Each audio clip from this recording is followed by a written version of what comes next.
Plateless. Plateless. This is Wayne from Hex Keyboards. I guess we're here to talk about plateless keyboards. More specifically, the Thera75. Thera75 is 75, as the name implies. There's this thing over here which I have no idea what it is. Some nautical shit looking thing here. That spot where this badge is, you can accommodate a knob on it, which we can install it if we want to, but I'm too lazy to, so we won't do that today. It also has, oh, I don't like this though. What? They're using a ribbon cable for a daughter board, which this one. Don't know whether you can see it correctly, but it's that flat cable which I really hate and despise because it's a pain in the ass to install. This is a little build guide for those who don't know how to build your keyboard. It's also in Chinese, so those who can't speak Chinese and English, you are kind of screwed. Oh, it comes with a CF plate. I'm not sure it comes with, but the package that was sent to me has a PC plate and a CF plate, but we won't be needing this shit. Comes with also a... It's just foam, so it comes with a hotswap PCB with the holy mother of flex card. 1, 2, 3, 4, 5, 6, 7, 8, 9. Hotswap. Plateless, it's not gonna go well. Mr. Wayne, what is your opinion and why do you like Plateless? As someone who has made a couple of Plateless keyboards. Plateless keyboards in general, they have a very unique and very different sound signature as compared to the standard keyboards which come with a plate. I mean, back in the day, Cherry keyboards were all plateless, right? So they had very nice deep sound. Honestly, one of the best sounding experiences I had when I tried a plateless Cherry keyboard myself. So we have the JWK Lotuses. I'm not sure if they're brand new, but they just include this in the package. I have no idea what switch this is. But I think the long pole is definitely shorter than most long pole switches. It's not short, as a good personality. And as well, we have Domikey Ghost. Because, you know, it's Halloween, spooky. Alright, let's start with the first most important step of building a keyboard. The feet. Put feet first, so at least if you want to sell a keyboard, right, there are no scratches. The feet are done, they are black and round. So, it's very simple. This assembling the case, all you need is a hex 2mm bit, just go to town and just kind of just pops right off. The very key difference between, I'd say, this kind of daughterboard installations and the more regular one with the cable. The cable is very simple, the JSC cable, you just kind of stick it in. There's a latch here you have to undo, then you have to kind of fit it inside. Just kind of stick it in like so, close the latch and hope to God it sticks. There we go. What I have to do now that I kind of forgot to do was install the gasket feet. You insert the gasket socks as you would a regular sock, which is you over the feet and it's like this little tabby thing. It's so bouncy, Jesus Christ. Like even now, right? Without everything installed, it's just boing boing boing. I'm not even putting that much pressure on it. Wait. Stabs! Yeah, hold on. Fucking thing, my guy. Oh, never mind. Forget it. This thing comes off easily. They keep doing this. Why can't they use normal GSD cables like normal people? We're back. Okay, so for the Thera75, you have the option of removing this thing over here. So this is the badge. If you don't want the badge, you can remove it. You can put in this knobby thing over here. You put it in here, but you have to solder it. So for those that can't solder, I too bad. Yeah. Suck it. Probably a volume knob. I have no idea if you use it to tune whatever the hell you want. If you can do the programming, but I am too incompetent for that shit.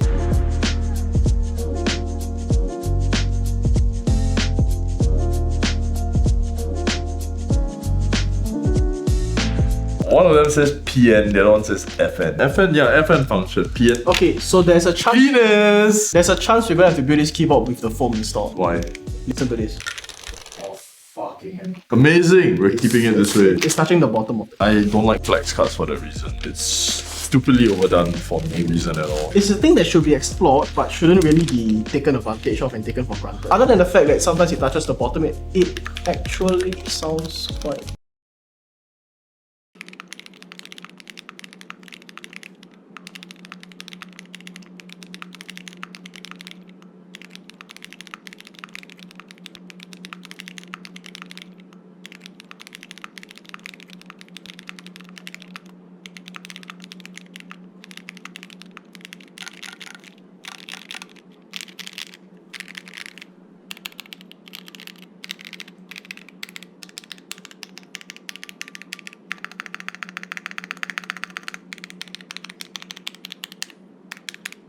We just did a type test without the foam. Good news is it didn't short out during a type test, even though it was quite obviously hitting the bottom part of the case. So what we're gonna do now is the thing we probably should have done at the start, just to foam that shit up and then do another type test. And so they did provide two kinds of, switch foams. One of them is the standard 3.5mm plate foam, which is to be used with a plate, which we have already heated. And they also have a mega thick 5mm foam. Basically, when you use this, it's the entire thickness of middle lip of the switch and the bottom of the switch itself. So if you use this foam, you literally have a foam plate. Like this will act as the entire foam itself. We have this, which is your typical PE foam. We have one which goes in between the hot swap sockets for reduced reverberations, I guess. And then we have two more, which are just, I presume, foams to stop the shorting, like you said. So A few foams later. It's still flexy, but it's not as vibrating as before. You need to retrieve that amount of flexing to like really bottom out. But that's also because there's material at the bottom blocking such a... the foam basically restricts the flex, so there's no space for it to flex anymore.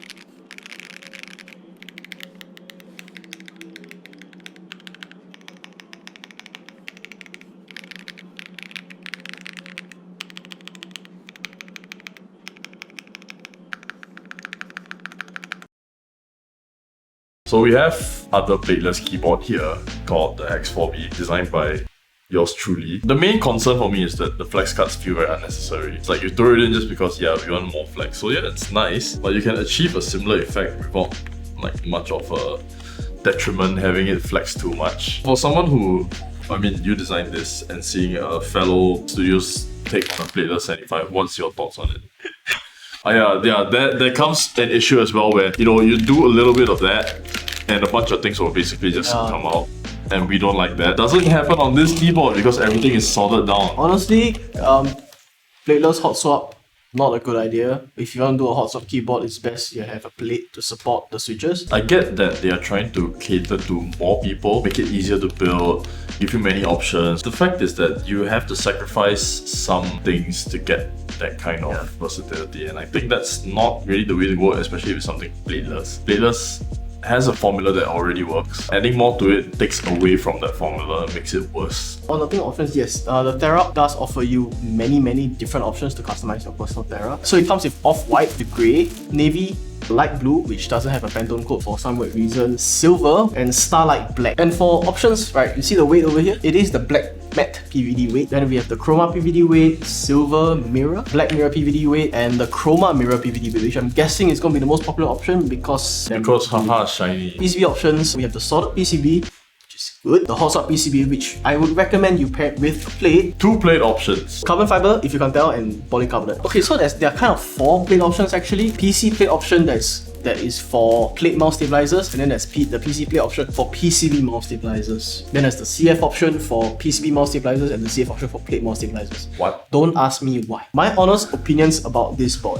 right? Keep in mind that yes, I am selling it, so I may be coming from a place of conflict of interest. I wouldn't say I love the board to the point where I would buy it, but I would recommend this to someone who's looking for a nice sound, a decent sounding, flexi 75%, and that's pretty much it. With a knob. With an optional knob for knob enjoyers. With knob for you knob enjoyers who likes to play with your fiddle with your little tiny knobs.